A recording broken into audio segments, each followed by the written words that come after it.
Польшага жөнөдүк.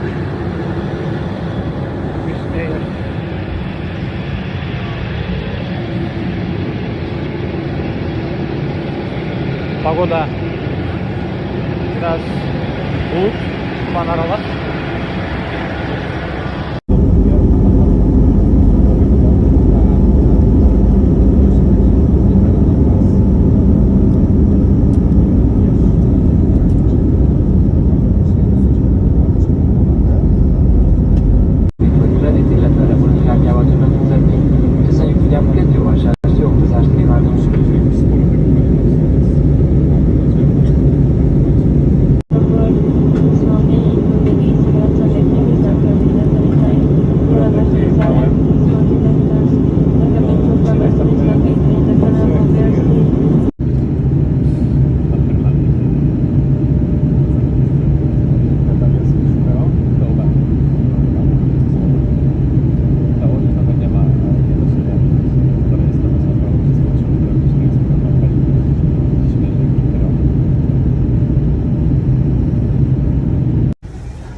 Biz уже Польшанын борбор шаары Варшавадабыз.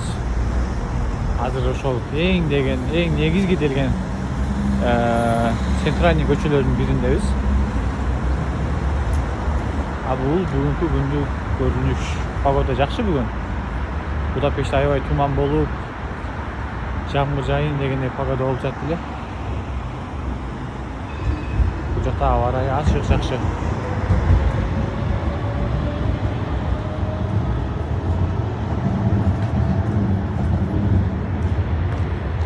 Samsung Power деген здание бар екен. Тек жақта дағы Power, Atlas Tower.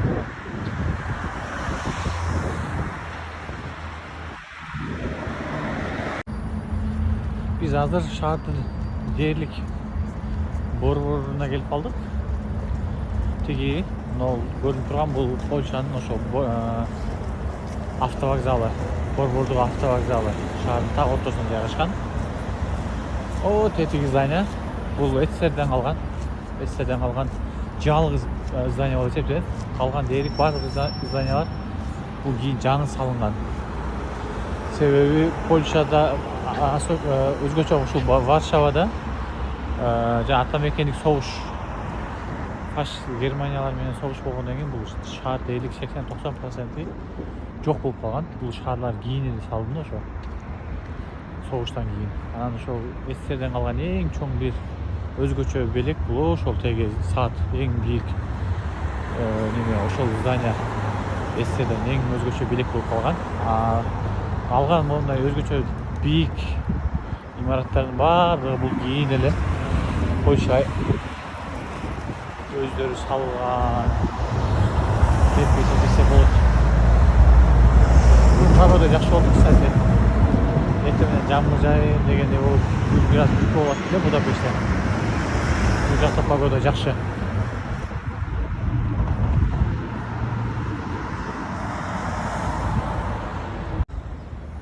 Мына ошо центральный автовокзалдын аркаңкы тарабынан көрүнүш ушул экен.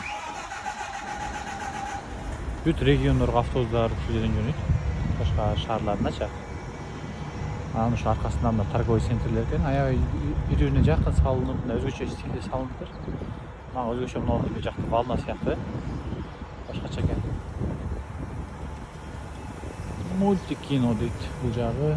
Бул жагы дагы чоң торговый центр. Анан мына зданияны атын ұмытып атам, бирок ушул СССРден калган эң чоң бир өзгөчө здания бар Польша үчүн.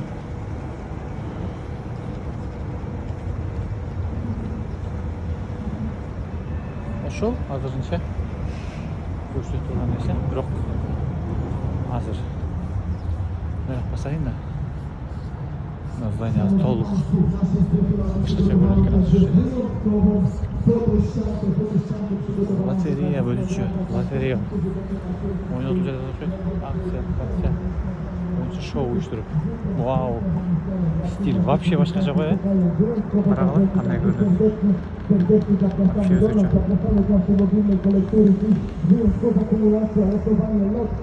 Сонун көрүнөт экен. I to 22 miliony złotych przyjdzie to lotto do wygrania, moi drodzy, zachęcamy, lotto miliony wygrywają miliony, moi drodzy, ale... Погода аябай сонун болуп берет. Күн жакшы чыгып, жакшы тийип, аябай маанайды көтөрүп турган погода болуп калды. Өзү негизи Будапештте деле кечээ ушундай погода болгон, бизде делечи. Бирок өзгөчө бүгүнкү погода аябай жакшы болуп атат.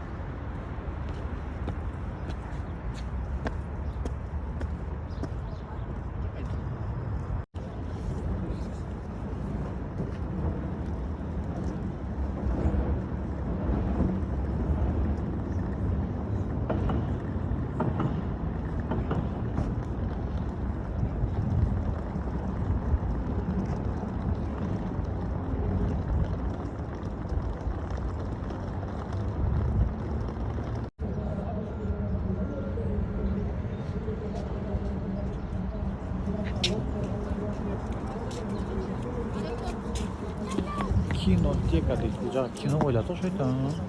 Кино койлот экен бул жагы.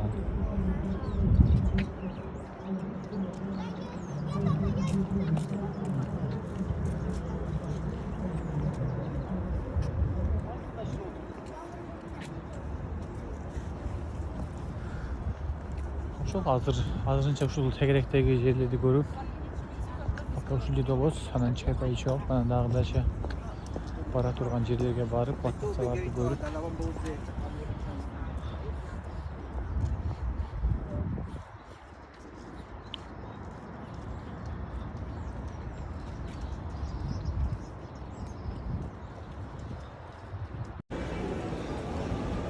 Жанагы видеого да айтып жаткан зданиянын ичине кирдик. Бул жер ошо чоң торговый центр, ошол жерге уланган. Анан бул жерде аябай тамактануучу жайлар көп экен. Азыр завтрак, обед жеп алып, кайра шаар кыдырганын чыгып кетип атабыз.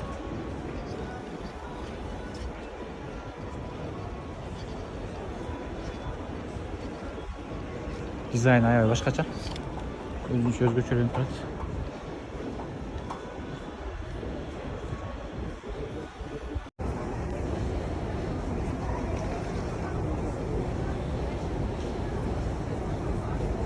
Бул метрого киребиш экен. Подземка.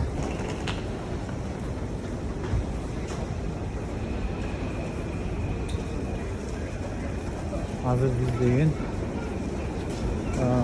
Садыр Жапаров сүрөткө түшкөн ушул жерде. Ошол сүрөткө түшкөн жерине кетип атабыз. Бул метросу канча изи болуп кетти бул жерде. 1, 2, 3, тиги жактан 4, нарагы 5. Бир эле жерден 5 линия жүрөт экен. Вау. Жок, бул метро эмес экен, бул электричка болуп калган да. Электричка болуп калган, ничего себе. Stoi na torze 7 przy peronie pierwszym.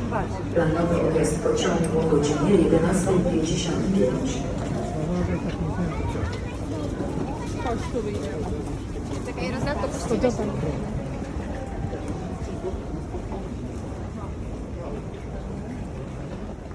Popatrz, one na silnik.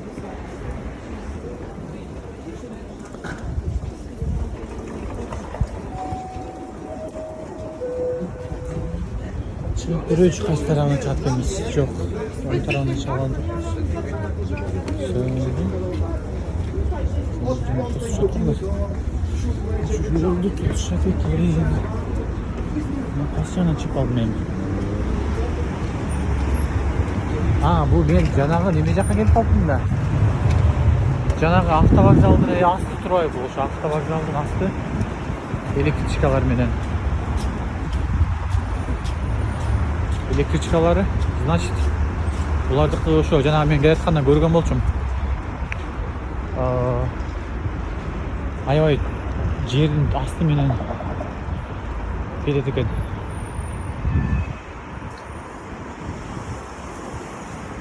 Ошо тараптын келет экен көрсө асты менен жердин асты менен.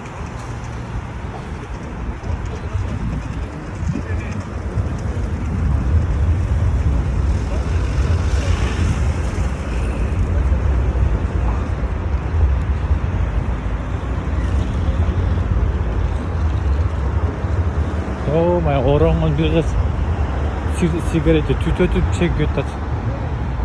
Жан башка көрүнүп калат экен.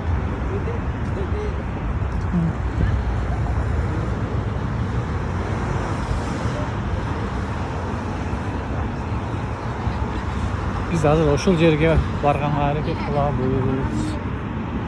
Азыр ушул тарапта. Мен ориентациям боюнча ушул тарапта да. Бир аз 100-200 метрдей басабыз дагы. Оң тарапка бассак ошол жерден чыгыш керек. Так, Садыр Жапаровдун баягы түшкөн местосуна келдик. Бир убактары баягы Садыр Жапаров Кыргызстандан качып, Кыргызстандан куугунту көрүп чечакта жүргөндө ошол убакта көбүнчө ошо Польшада жүргөн, Европа мамлекеттеринде кириши. Польшада жүрүп, анан ушул жерден сүрөткө түшкөн сөз бар да. Мен аны кийинчерээк дагы ошо видеонун ортосуна коюп коем. Чисто прикол үчүн ушул жерге келип, мен да бир сүрөткө түшүп коеюн дедим. Азыр ушул жерден сүрөткө түшөбүз.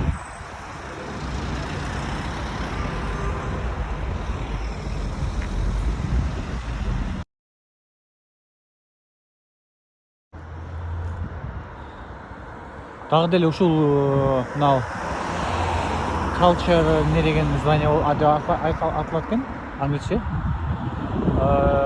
Мен ушул эле айлана тегеректе жүрөм азыр, себеби дегенде бул жерде аябай жакшы жерлер бар экен. Акционерлерден чоң компания бар экен. Анан могу здание аябай өзгөчө экен. Себеби мына бир бурчу каралып, жарым бурчу почти жок. Эми жогорку жагында канча деген ордуктагы, салмактагы квартира здание турат, ошонун жарымы жок почти. Пустой. Өзгөчө здание экен.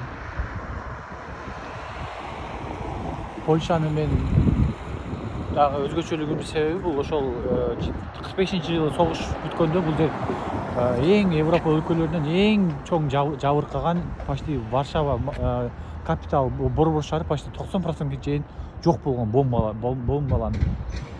Андан кийин булар борбор шаарды башка жакка көчүрөбүз дешип, бирок кайра ошо тарыхтагы болгон сүрөттөрдү, далилдер менен болгон сүрөттөрдү баардыгын көтөрүп чыгып, ошол сүрөттөрдүн негизинде жана адамдардын оюнда калган, эсинде калган көз ирмемдеринин негизинде анан кайра шаарды тургузушкан да. Анан бирок ушул деңгээлге чейин аябай жакшы көтөрүшүптүр.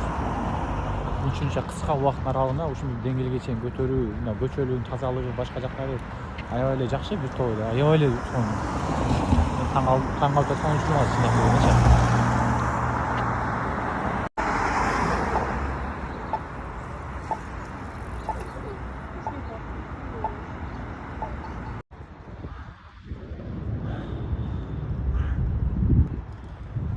Өзүнчө эле баягындай Варшава Сити деп коет, Бишкек Сити, Москва Сити деп коет, ошондой эле болуп калыптыр. Ушул центр, ушул район тегерегичи.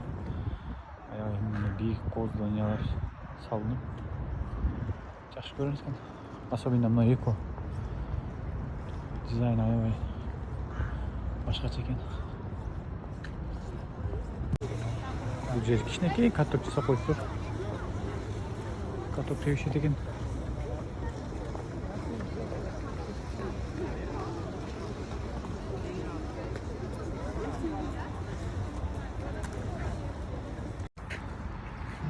Бул ошол наш шаардын ушу так ортосунан бир аз алысыракта, чекиракта чоң аябай парк экен. Бул жер жаздын аябай кооз болот болуш керек. Мен уже элестетип койдум. Бак дарактар аябай көп. Адамдар мисалы кышында деле мынтип көпчүлүк антип баскан чыгышат экен. Күчүктөрүн, иттерин, жаныбарларын Алып чыгып айландырып. Мен болсо дальше кетип жатам. Ал жакта дагы жакшы немелер бар. Көрө турган локация жерлер бар. Ошол жакка басып карай басып кетип жатам. Мага жакты бул жер. Бизде да ушундай чоң парк, ушундай бирок узун чоң бак дарактар менен болсо аябай жашомок. Жайында мисалы Венгрияда ушул жерде мисалы кадимки төшө салып, бүт баардыгы келип отурушат аябай. Уктаган уктап, китеп окуган китеп окуп мисалычы аябай сонун болуп отурушат. Бизде парк десе эле биз элестетип алабыз баягындай көк чөп, анан скамейка, анан арча сыяктуу нерселерди элестетип алабыз да. Ушундай бийик бак дарактуу жерлер аябай сонун болот паркка.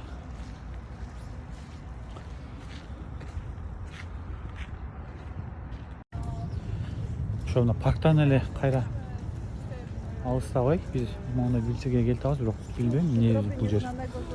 Как бир өчпөс сыяктуу окшойт. Тиги жерде солдаттар турат, от жанып турат.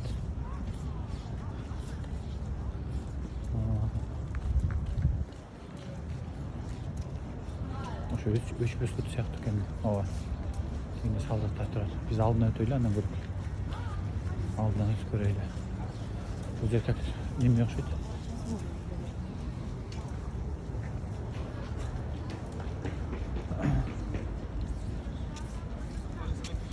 Центральный площадь, да?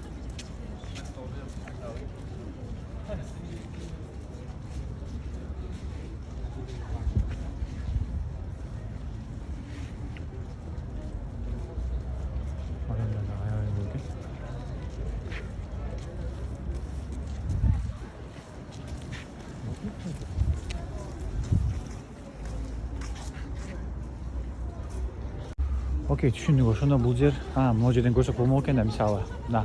Бул жерде ар бир мамлекет, то есть мына Польшадагы ар бир мамлекет шаардын немеси жазылыптыр. Себеби бул жерде 2-чи дүйнөлүк согуш болгон да. Жана мен айткандай 2-чи дүйнөлүк согуш болгон. Бул жерде ушу шаарлардын аты жазылган. Ошо Европада эң көп талкууланган шаарлардын бири ушул Польша болгон өзүчө. Анан бул ошо өчпөс, ошол 2-чи дүйнөлүк согуштун урматына экен.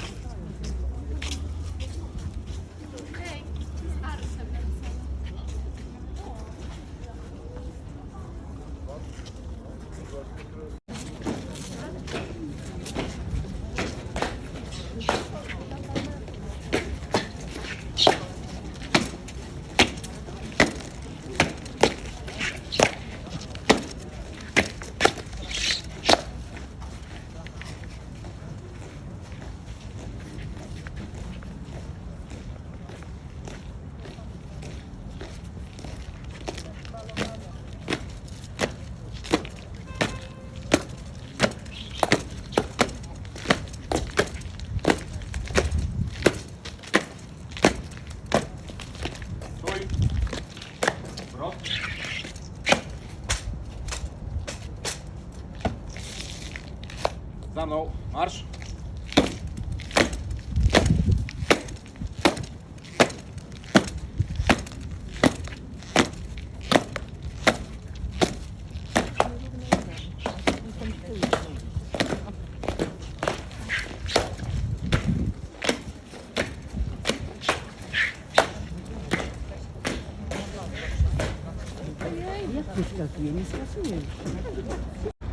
Так, бул ошо Варшаванын опера жана балет театры экен.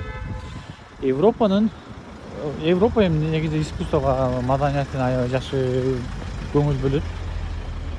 Мен билгенден баардык эле жерде. Анан опера жана балет театрларын баардык мамлекеттерде укмуш эми. Мисалы кече Венаныкы, Будапешттики дагы өзүнчө эле укмуш. Ички жасалгалары, зданиянын кооздугу. Бул здания дагы эптүү чоң экен. Мисалы, ана бурчтан башталат.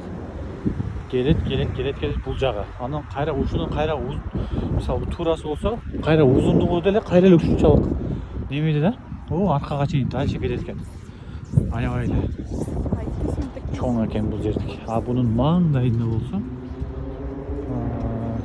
Американын немеси посольствосу.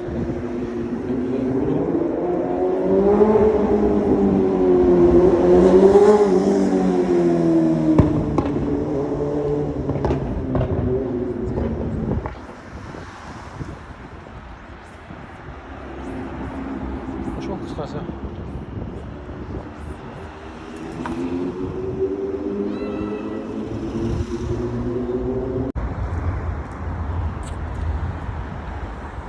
Варшава, дагы деле.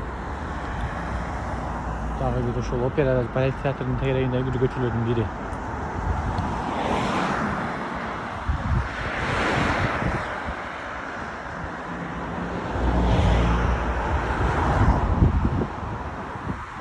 Пешеход жок экен. О, алып чөк маселен. Секир өтпөй туруп койсаң, кыргызча турду.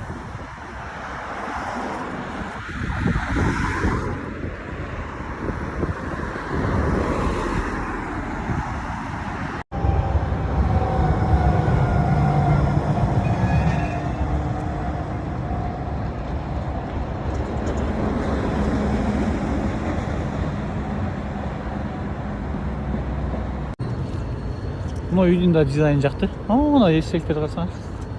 Аябай жакшы көрүнөт экен. О, баягы чейин. Ушул үйлөрдүн баардыгы ошол мына 45-жылдан кийин салынган да. Мына шаардын 90-80% ошо экинчи дүйнөлүк согуштан кийин салынган. Ушул кыска убакыттын аралыгында ушундай уровеньге жетиш бул көп мамлекеттердин колунан келбейт го дейм. Мисалы, биз Бишкек аякта жүрөбүз, биз дагы деле канча жүрөбүз булардан. Бизде согуш болгон дагы эмес. Биз дагы эле канча артта жүрөбүз. Мисалы, мына көчөнүн тазалыгын карагыла. Уяласың кадимки аэропорттон түшкөндө эле билинет эми тазалыкчы. Мен даже байкаганым боюнча Венгрияга караганда татыраак, себеби Венгрияда бизде неме көп. Жипсилер, цыгандар аябай көп. Центрде прям кээ бир райондордо аябай квартиралап, бомж болуп, аларга баары бир мисалы көчөдө мусор, түкүрүп, какырып, мусорду ошол сигарет чеккен жерден мусорларды ыргытып аябай тазалыкка жок. Башка мамлекеттерге барганда сразу билинет. Ал центрлерде андай немелерди көп кое беришпейт. Жипсилерди ошол цыгандарды көп шаардын ортосунан кое беришпейт дагы. Аларды да катуу кармайт. Негедир Венгрияда андай неме жок. Мисалы, мына көчөнүн тазалыгы вообще бир мусор көрдүм элек мен. Таптаза почтичи. Аябай таза. Мен тиги интернеттен көрүп жүргөн жерлерим. Интернеттен көрүп өзүм келгенде көтүң аябай башкача болот сезимдер. Азыр ал жакта дагы аябай бир неме, атайын андай площадь ал жер дагычы. Адамдар, туристтер аябай көп келе турган бир жер. Азыр ошол жака барайбыз. Ошол жака барабыз азыр чогуу.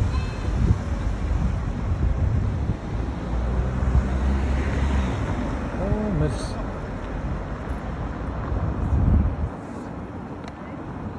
Так, кеттик. Басып көрөлү, кандай жагы.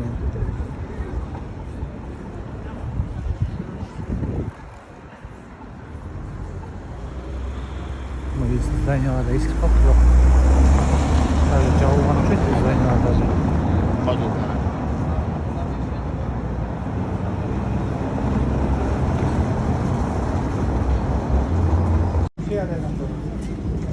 Булардын жаңы жылы өтө элек го. Ёлкасы ошол боюнча турат экен. Вау. Мына карагыла, көзгө кандай жагымдуу көрүнөт. Мына булардын стили, мисалы, кырчаларын бир светте таза калтырып, ушундай кармаган аябай жагат да. Светте түстө аябай жакты көрүнөт. Особенно бул жер аябай жакшы көрүнөт экен, мага ушундай жак. Так, дальше басабыз.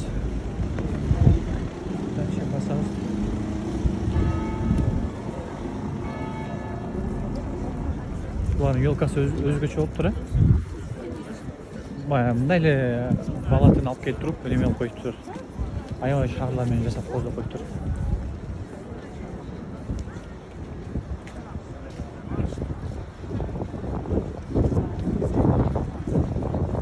Варшава деп жазылып турат. Жер баягындай бийик. Что-то Давай, включи.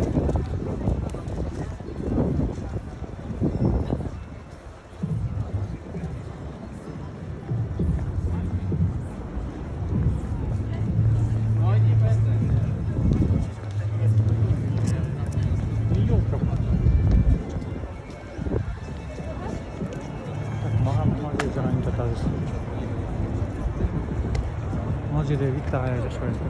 Булардын эң немеси стадиону.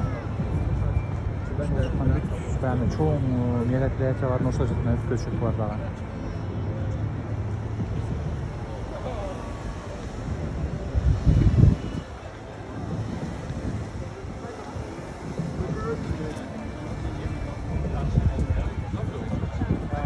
Өзгөчө.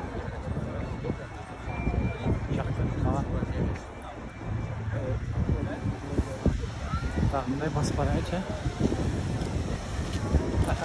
Акча берип беребиз.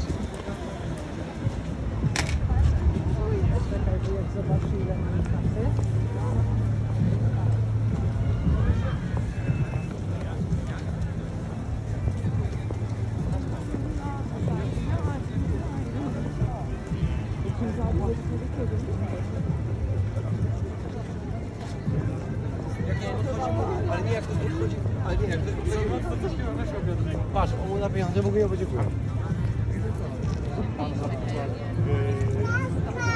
Murowany bok kościoła jest gąsienica czołgu zapomniony. Бұл жақ кешінде аябай демалыш керек. Ертең кешінде кеш керек екен. Жақында аккордеон шеріп жатыр. Шундай жасаса болмау екен. Венгрияны вообще. Шундай жасаса соны шығарып.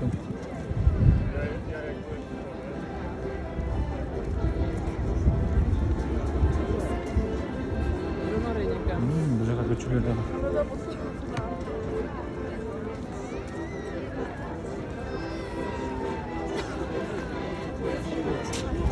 Бұл жерге мен ұшы жерде аламын деймін, азыр 2 саат бұл жерде аябай көре тұрған, басып таныша тұрған жерлер көп.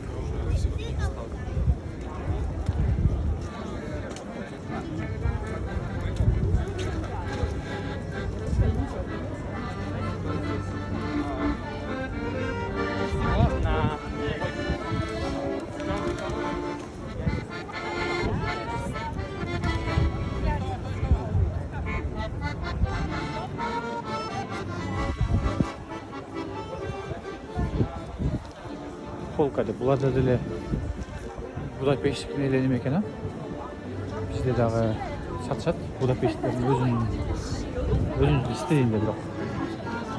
Вау, мына жерге қарап отырсыз, соны көрінеді екен.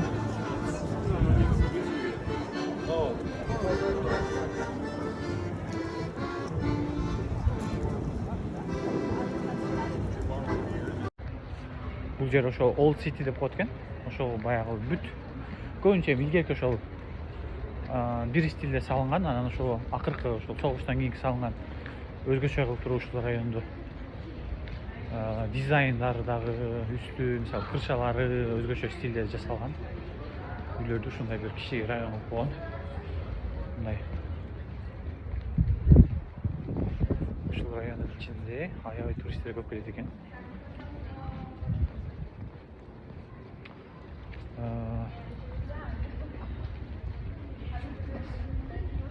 Көп келишет экен. Чоң мындай бир окружениянын ичинде куруп болгон сыяктуу болот экен. Ошонун ичинде мындай айланып баарын көрүп чыкканга болот экен. Бул жерде мындай тез эле бир аз убакыттын ичинде тартып бүтпөйсүң го дейм. Мындай билинбеген менен аябай эле чоң, анан мындай көрө турган жерлери көп да. Бул ошол немени Варшаваны да экиге бөлүп турган бир чоң дарыясы. Анан да бир чоң мосту бар. Тиякта да бир мосту бар. Анан ошо суунун боюнда басып суунун боюнда басып каралачы. Вид аябай жакшы. Суунун боюнда басып жашаганга аябай сонун жер.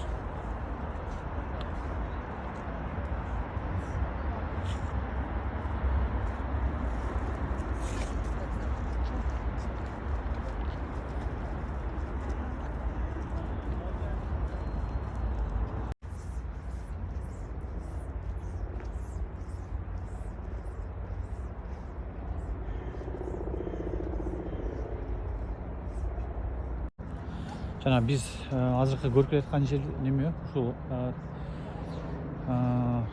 ограждениясы ушул жерден кайра эле айланат экен, тегеренет экен. А бул жак уже башка район болуп калат ошондочу типа. Азыр мен кайра көтөрүлүп кеттим.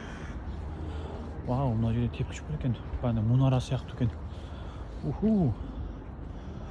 Бул жерде да азыр ушул мен азыр биринчи мына чекесинен тегеренип кеттим. Азыр кайра баягы барган жериме барам дагы мына көчөлөрүн аралап, бүт ушул мына үйлөрүн аралап чыгам дейм азыр бирден-бирденчи. Эң кызыгы бул үйлөрдүн баарында элдер жашашат как положено. Мисалы азыр туристтер көчөлөрдө баягындай басып ары бери жүрүшөт. Жашоочулар болсо айнектерине карап коюп, өздөрүнүн тиригилигин кылып дегендейчи. Бул мунара тияка чейин барат окшойт. Ой, мына жака чейин. Да, кызык экен. Мындай үйлөр. Өзгөчө экен,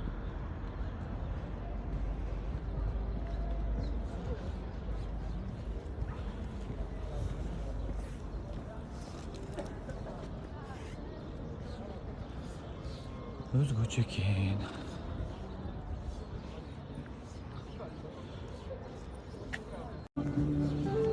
Бул жагы өзүнчө вайб экен. Бул жерде сүрөтчүлөр бар экен.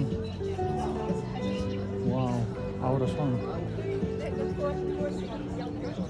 Мондай сүрөттөрдү сатка коюп турат. Вау, сүрөттөр өтө күчтүү тартылган. Сөз жок. Сүрөттөр өтө күчтүү тартылган, сөз жок.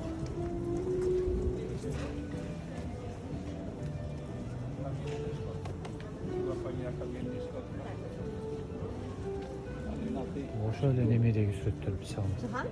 Мына Варшаванын сүрөттөрү. Биз барып келген жер. Вай, өтө кол тартылган. Сөз жок. Сүрөттү карагачы.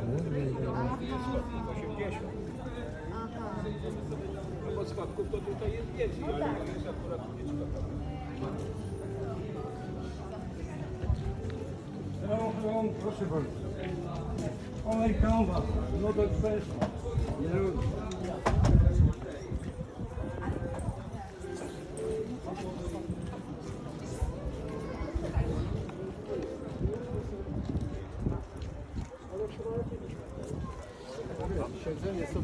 Айтылгандай эле өзүнчө башка район бул жака. Азыр сыяктуу бүтүп тургандан кайра кайтып келебиз. Азыр биз кайра тиги көчөбүзгө кайтайлы.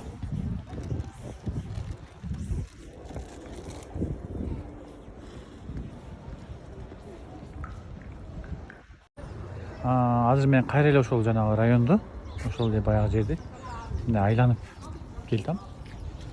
Кайра эле баягы жерге кеттим кайра. Азыр айланып бүттүм. Азыр эми ортолорундагы көчөлөрдүн ар бирине бир кирип өтөм да. Ато башым айланып калыптыдай. Кайсы жагына кирдим, кайсы жагын көрбөдүм деп эми баардык жерин көрө турган өзгөчө жер экен.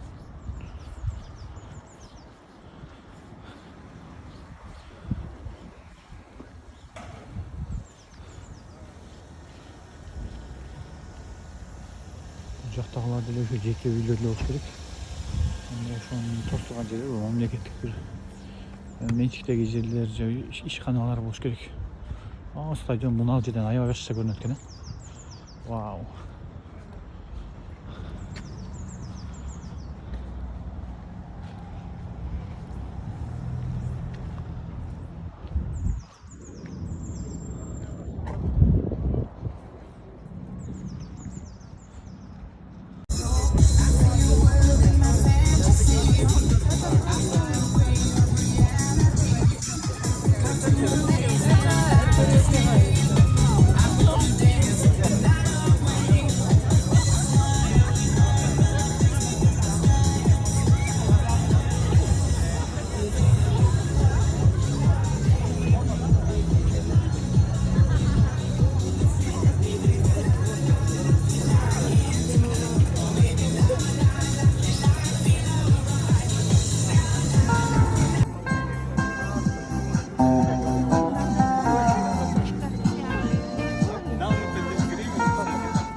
Bir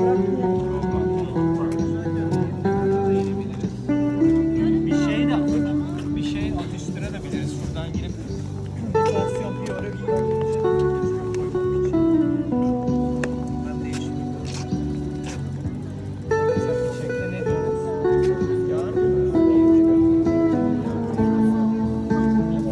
pierogi alalım sonra şeye gidelim. Oradan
sonundaki bucakta üzünçe avra başka.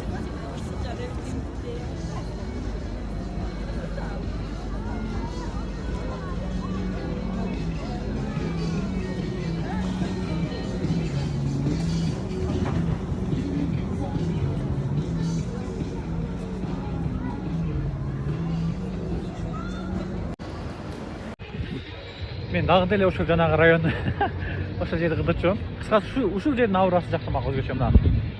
Мына елка, мына серкеп тартаган аура жакты. Себеби адамдар аябай көп. Адамдар аябай көп. Анан туристтер аябай көп.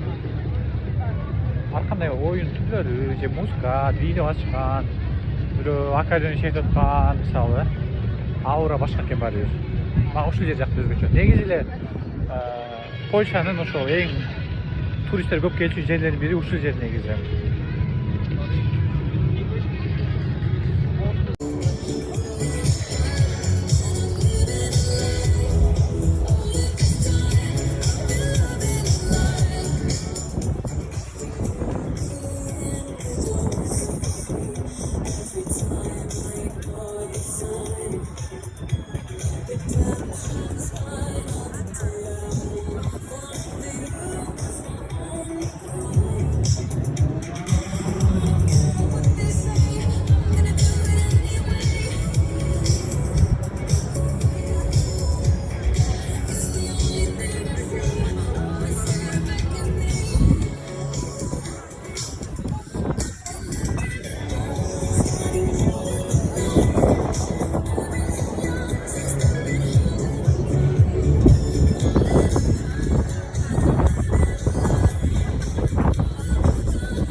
Krishna, Hare Hare, Hare Ram, Hare Ram, Dzieci się popłakały.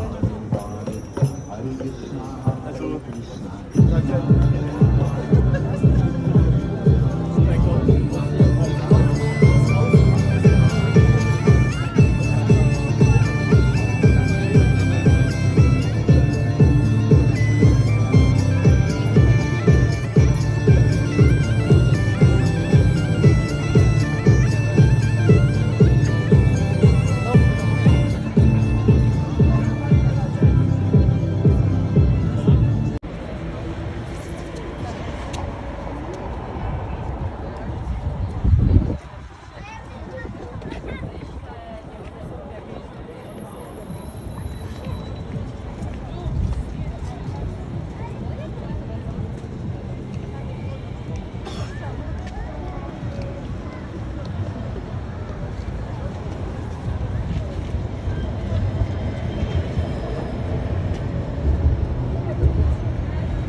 I ludzie to wiesz, w ogóle nie wiem, że to jest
Coś miał.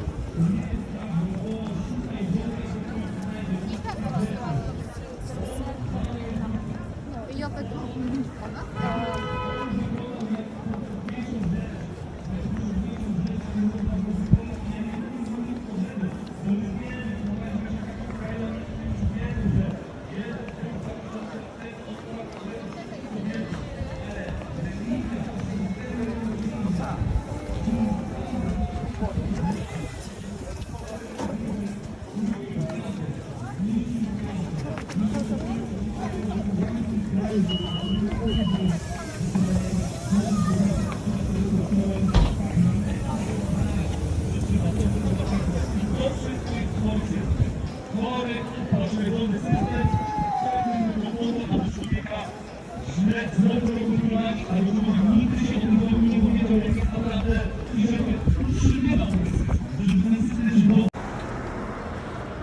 Biz hazır bir göçөсүнө кетип атабыз ошо Варшаванын эле кайра центринде.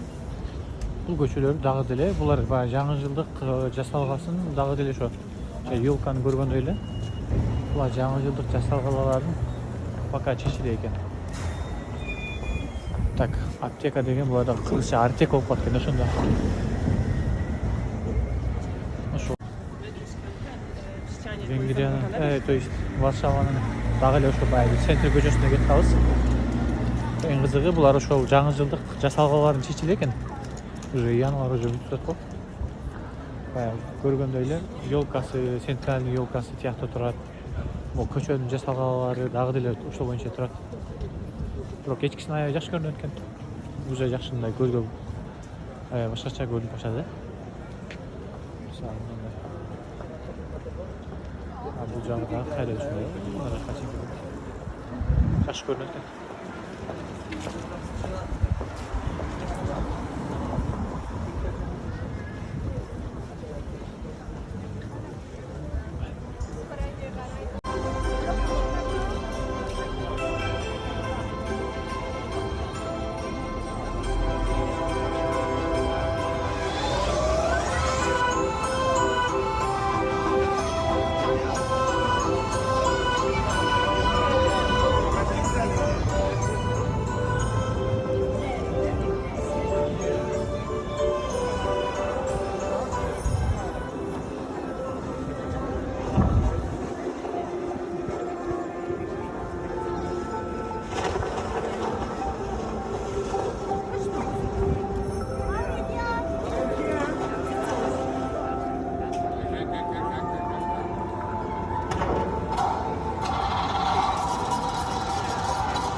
Бүгін 26 январ, Польшадағы Варшавадағы екінші күніміз. Азыр мен деген шаардан бир 15 километр аралықта бир айла жүрөм. Ушул жакта келип, ушул жерде эс алдым кече. Анан бир дагы өзгөчө көңүл бура турган нерсе бул Польшанын тазалыгы мага өзгөчө жакты. Себеби мен келгенимден бери көчөдөн бир мусор көргөн жокмун. Көчөлөр аябай таза. мен даже сүрөттөрдөн эле байкаган болушуңар керек. Көчөлөр аябай таза экен. Анан бул ошол экинчи дүйнөлүк согушта бул Польша, Варшава мамлекети талкаланып жок болгон. 70-80-90% жок болуп, анан бул шаар кайра курулган. Архивдеги маалыматтарга таянып, адамдардын ошо баягы эсте калган сүрөттөмөлөрүнө ылайыктап, анан бул шаарларды кайра куруп чыккан. Ошол аралыкта эле бул Польша ушундай шаарды өнүктүрүп туруп, аябай бийик зданияларды салып, ушундай тазалыкты сактап, аябай жакшы өзгөчө көңүл буруп, бүт жерлери аябай таза, тыккан. Ар бир келген адамды мындай таң калдырат экен да. Мисалы, себеби мен эгер Будапештке салыштыра турган болсом, Будапештке салыштырмалуу бул тазалык жагынан, башка бүт жагынан эле мындай өзгөчөлөнүп турат экен. Себеби мисалы Будапештте бизде шаардын так ортолорунда, райондорунда мисалы цыгандар көп. Алар шаарды булгап, мисалы, каалаган нерсесин жасай беришет мисалы. Бул жерде көчөсү аябай таза, көчөлөр таптаза, бир мусор көргөн жокмун кече келгенден беричи. Ошол кыскасы жакты бул жак. Өзгөчө таза болгон. Ошо азыр кайра шаарга барабыз. Шаарда болобуз. Анан түнү менен ошол жакта болуп, кайра аэропортко барып, аэропорттон дары Будапештке кайрабыз.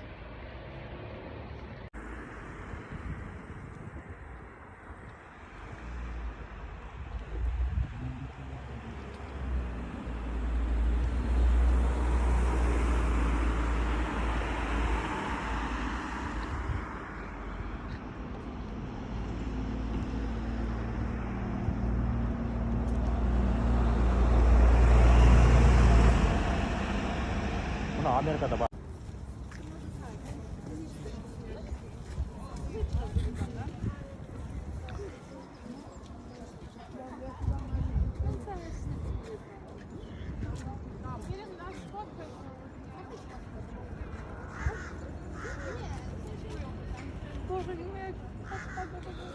Бул жерде бир музей экен, жок, музейдин аталышын караган эле жокмун.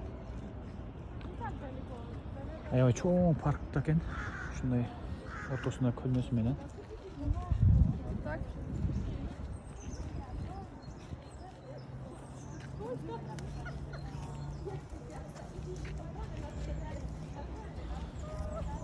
Бул жакта жол да аябай сонун экен. Оно жака көтөрүлүп кеткен. Адамдар жерде чыгып. Sorry.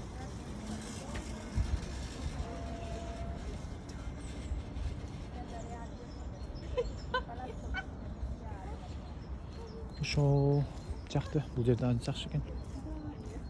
Жайында вообще мына бактарактар менен вообще сонун болуп болуш керек бул жер.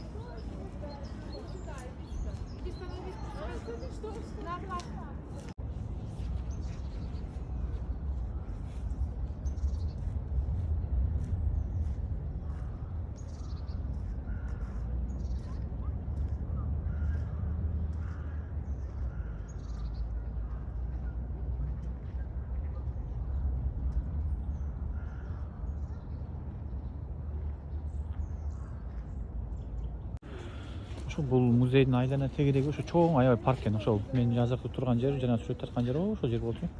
Бул жагы дагы аябай чоң. Бул жакта да музейдин ошо калган бөлүктөрү.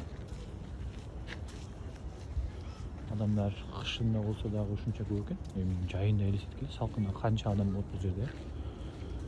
Мына дарактар дагы аябай көп. Мисалы көлөкө, мисалы жайында бул жер бүт көлөкө болуп турат го дейм. Анан могу жана музей. Музей дагы аябай сонун жерде жайгаштыр. Суунун боюнда көлмө. Кичинекей атайын көлмөнүн боюнда. Адам көп.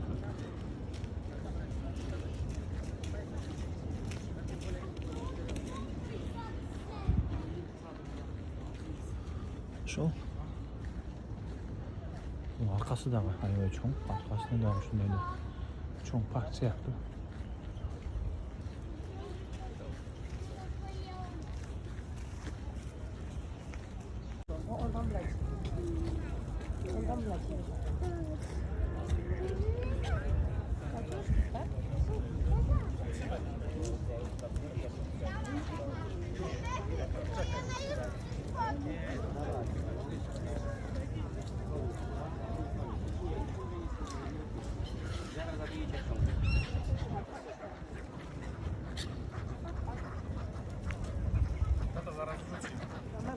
Dobra?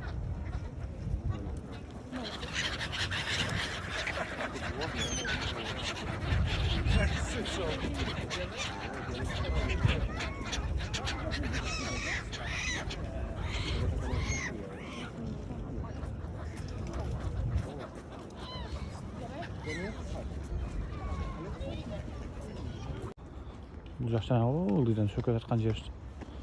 Азыр паркты аралап, кайра ушул жактан чыгып кетебиз. Бул жактан дагы бир чоң, жогору жактан дагы центральный көчө чыгып кетсе болот. Аны дагы баягындай чоң мамлекеттик бир имараттар бар. Өзгөчө дизайны менен.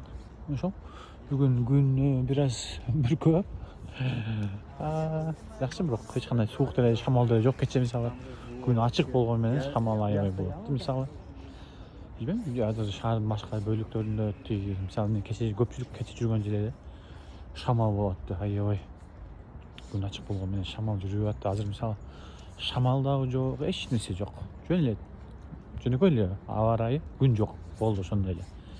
Эч кандай суук деле жок, эч нерсени билбейсиң кыскасы. Бул жакта көбүнчө адамдар мына жерде машина жүрбөйт экен, по-моему. Может, бул жакта да бир какой-то убакыттары машина үчүн атайын кыймылды жаап турушабы? Азыр вообще машина көргөн жокмун, турка мындай. Адамдарды гана көрүп болот. Мисалы көчөдөн эч ким жок. Ошол буюрса бүгүн түнү менен ушул жерде болом. Түнкү саат где-то бир 11-12, может 1-лерге чейин, 2-лерге чейин дагы шаар кыдырып, анан аэропортко келдим. Аэропортто эле калып, туруп ошол жерден эле отуруп, эс алып, анан дальше Будапештке кайтабыз. Ошол. Так, азыр биз ошол Варшавадагы бир мосттун үстүнө кетип бара жатабыз. Теги стадионду көздөй. Ал жакта, по-моему, бүгүн адаспасам бир концерт болот атканда, бир концерт болот, иш-чара болот деген, бир ушундай бесплатный концерт болот деген. Ошол. Но Варшава дарыясы как Будапешт сыяктуу эки шаарды экиге бөлүп турат. Анан могул шаар, бийик зданиялар бул жактан аябай жакшы көрүнөт экен. Варшаваны City Center деп типа как көрсөтүп турат экен. Погода бүгүн айткандай эле бүркө, аз жамгыр бир аз себелейин дегендей болду, бирок ушул тарабы мисалы жайында баскан аябай ыңгайлуу жер да. Мисалы боюнда ошол велосипедный площадка, бүт баардык баса турган, жайында басып салган аябай сонун экен. Кече мен кечинде ошол жогору жактан аягына чейин басып өттүм. Бүт эле узун аябай суунун боюнда басып салсаң аябай жакшы болчу да. Бул жактан мына шаардын көрүнүшү жакты мага. Как Европадагы эле эң күчтүү неме мамлекеттердин бири ушул болуп калган ошондо Польша. Мына бийик зданиялар салган. Себеби башка жакта бүт илгерки тарыхый зданияларын сактап калган. Польшада согуш убагында эч нерсе калбай калып, булар кийин ушундай зданияларды, бийик зданияларды салып. Буларда көп деле тарыхый нерселер жок, бирок ошол согуштан кийинки калган зданияларды ошол мурунку эски зданияларды калтырып, ошол жерде тарыхый өзүнчө бир станция берип жакшы карашат экен.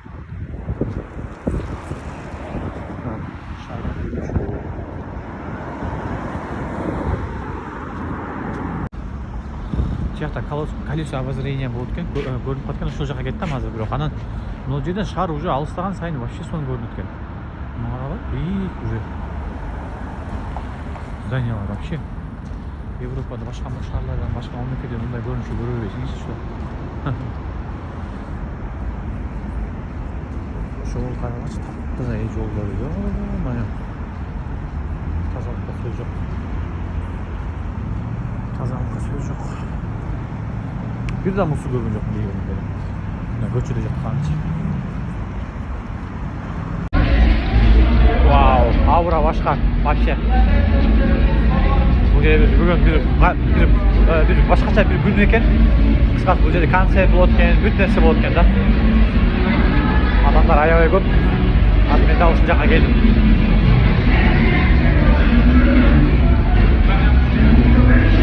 Adamlar ayağa koyup. Thank you.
Chwila, dosłownie. Cześć, dzień dobry, witajcie kochani.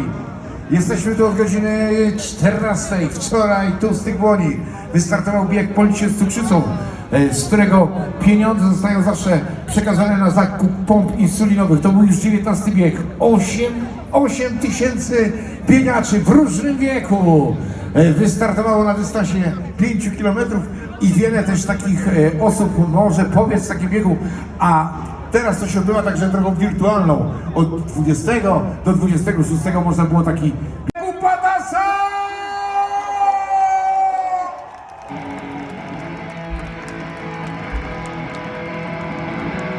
Dzień dobry! Witamy na, i to ważne, 33. finale!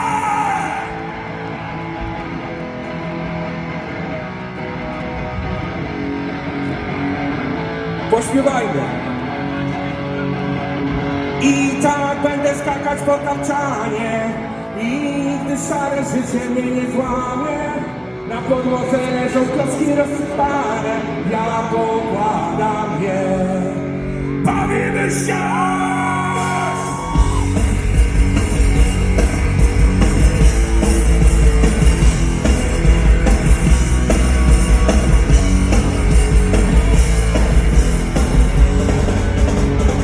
Koleżanko cytrynowa, nie masz łączek, ale szkoda. Nie masz nóżek, ale co tam, razem pobawmy się. Ty kolego, poprzeczkowy, jesteś kwaśny, ale zdrowy. Popój piłkę, wkładaj buty, razem pobawimy się. I nawet jeśli czarne chmury nie zasłonią niebo nam, i ktoś mi schowa wszystkie kluski, i nawet jeśli zostanę sam, I tak będę skakać po tapczanie i nigdy szare życie mnie nie złamie. Na podłodze leżą klaski rozsypane, ja pokładam je. Koleżanko malinowa, cała jasność obłożona. Niech ci któryś na ubliża fajnego wpuszczyły. Ty kolego, truskawkowy, jesteś taki przestraszony. Wyłaź z domu na powietrze, z deszczem osłoniecie. I nawet jeśli czarne chmury nie zasłonią niebo nam. Pięknie, dziękuję.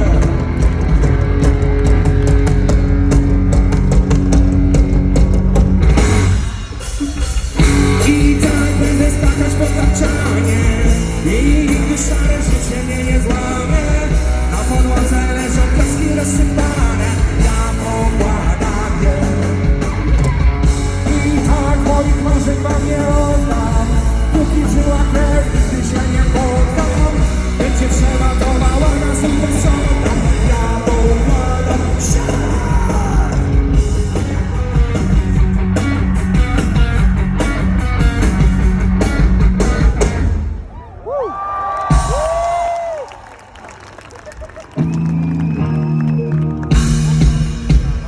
Jeszcze raz uwaga!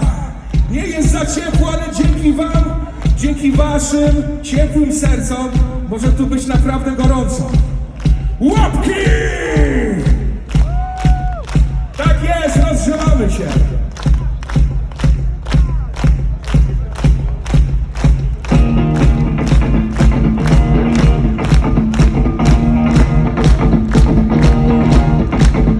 Budzik to mnie nie dobudzi, nie bardziej mi ścianę, przyjdzie pora, to wstanę.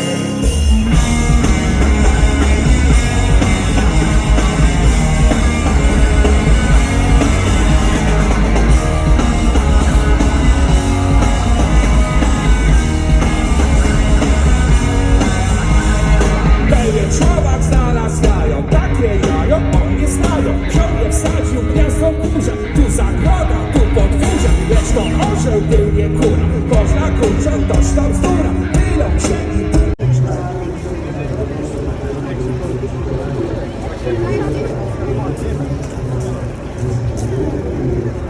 Zagramy. Tak, na żywo, absolutnie. Şunday bir ko'rgazma ekan qisqasi. Bütün mashinalar kelib o'sha har bir o'zlari texnikalarni tanishtirib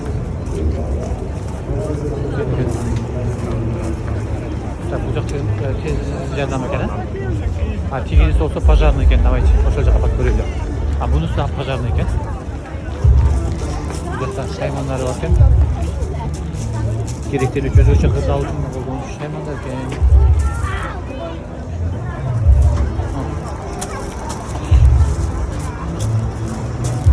Girip tarlası bakana. Chyba nie.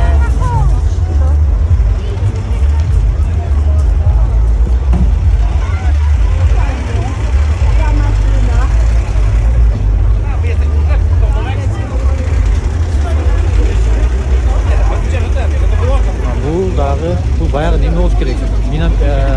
Minalar tam bilmiyorlar şu an.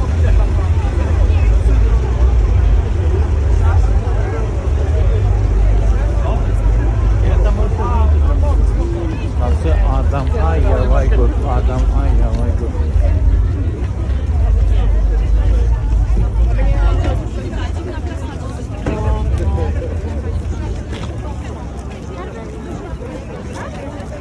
Ne başı Gürçay'dan Ceyni Stadyonu.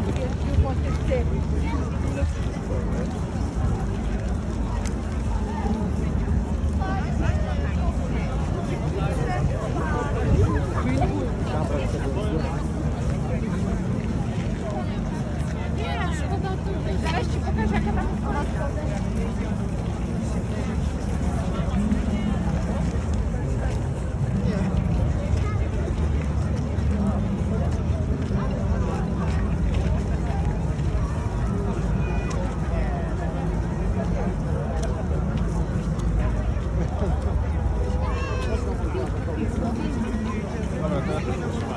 ayağına keyin basıp çıkıp ko'raylik, qanday narsalar bor ekan ko'raylik. Men hozir Polshada, shu sentralniy Polshada Berli stadion bor. O'sha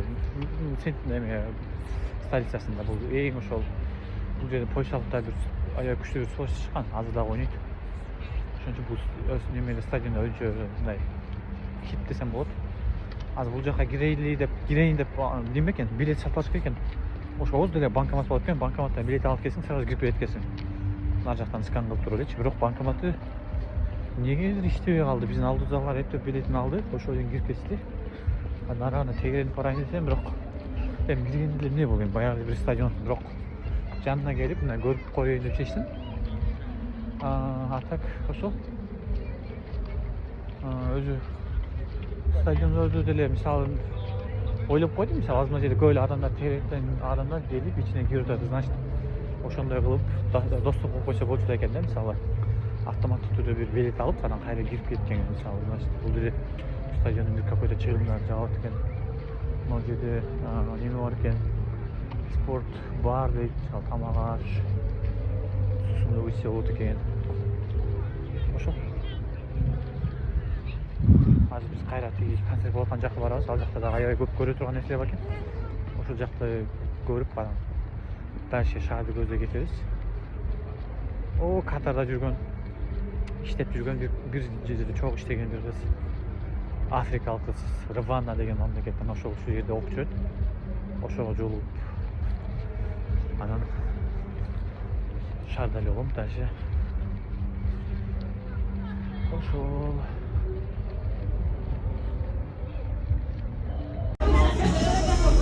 Şu hozirgi konsertni uyushtiruvchilari bu qancha yildan beri u Polshada bu уже bayanday traditsiya bo'lib qolganida bir konsert shunday bir nima ekan, bayanday qayrımdılık işarası uyushtirgan. O'shalardan bir o'ylab chiqargan o'yini bor ekan. O'sha yerda bor o'yinchilar yana boshqa odamlarning bir o'yinlarini o'ynashayotgan. Oyunun altidagi Polish Rock degan, Polish Poland Rock degan o'yin ekan. Hozir o'ynashasizlar. Hello.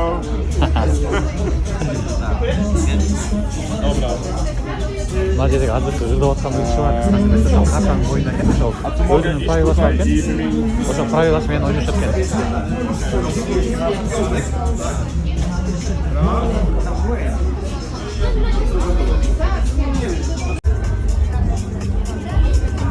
Düzgünce dışvalar için o şeyden da oyunları tanıştırırken kazanmayı medycyna,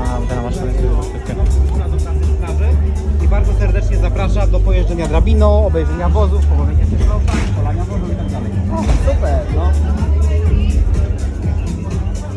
Dłoniu pod Warszawą.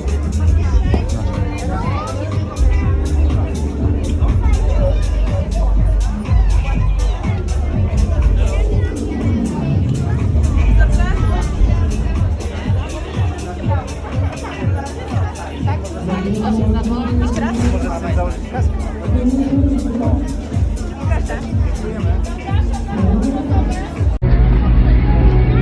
Polsha deb bardıq mamlakatlarda bo'lgan сияқты. Ana bu yerda o'sha bugungi ishlarning hurmatini deb bir-ikki kunga turg'izilib tur.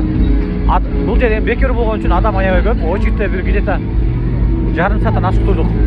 Даже жарым сааттан ашып turdik. 30-40 minut, 45 minutga turdik. Hozir shu yoqqa chiqamiz. Bu yoqda уже stadion. Adam oyog'i ko'p. Hozir üst yoqqa chiqqanda üst yoqdan video tortamiz. O'sha yoqdan ko'ramiz sho'g'on. Thank you.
jeszcze nie. Gdzie chcesz jeszcze? Stanę, kurwa, ja muszę jeszcze. Saran жолтодум. Sheraton Katarda жүргөндө таанıyт да. Yes, say yes. Yeah. Yes, yes, yes, yes. Бул жакта окуйт. Кыскасы ооба. Азыр атайын жолуккан келип. Ошол. Дагы деле биз Варшавадабыз. Түнкү саат 12-ден 21 өтүп калды. Азыр аэропортко жөнөп кетейин деген убагым. Анан мага чейин ушул жерге келип анан кетейин дедим. Негизи Польша аябай жакшы шаар экен, мага жакты. Мага аябай жакты. Атыр ошо старый город деген. Өзгөчө ушул жери эң жакшы экен Польшанын. Баягы экинчи дүйнө согуштан кийинки зданияларын ушул жерден баягы өзгөчө стилде куруп, анан сактап калышыптыр. Ушул жерде өзүнчө аура. Анан көпчүлүк туристтер дагы негизи ушул жерге келет экен. Себеби Польшанын башка жактары уже баягындай заманбап зданиялар менен уже толукталып, баягы бийик имараттуу немелер, мисалы домдор, мисалы башка кандай имарат болбосун уже заманбап стилде салынып. Себеби буларда ошо экинчи дүйнөлүк согуштан кийин эч кандай тарыхый эстелик эч нерсе калган эмес. Анан ушул жерде гана ошо илгерки өзүнчө аура кылып жаратып, анан ушул зданияларды өзгөчө район кылып, анан Old Tower деп коет экен. Ушул жерде көбүнчө туристтер көп болот экен. Күндүзү кайсы убакыт болбосун ушул жерде туристтер аябай көп. Бүт оюн зок, бардык нерсе ушул жерде болот экен. Жана ушул жерде биз көчөсүндөгү жаңы жылга аты бар. Аябай кооздоптур. Ошол кооздуктарды дагы деле булар ал элек, даже мына ёлкасы турат дагы деле.